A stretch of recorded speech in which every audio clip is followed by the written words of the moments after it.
Using YouTube TV in different locations.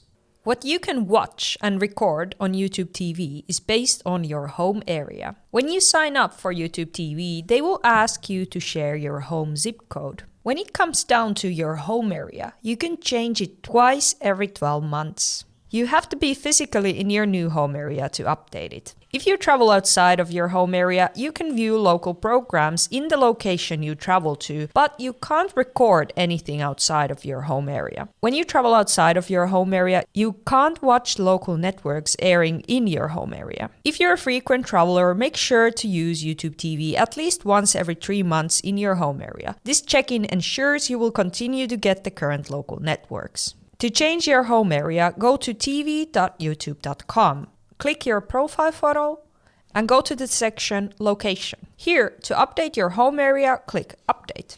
To be able to update your home area, you need to enable location permissions in your browser. In this same page, you can also update your current playback area. You just click Update. You can update your current playback area with your mobile phone, either with app or going to tv.youtube.com/verify. This was your quick tutorial on using YouTube in different locations. I hope you found it helpful. Thank you, and I see you in the next video.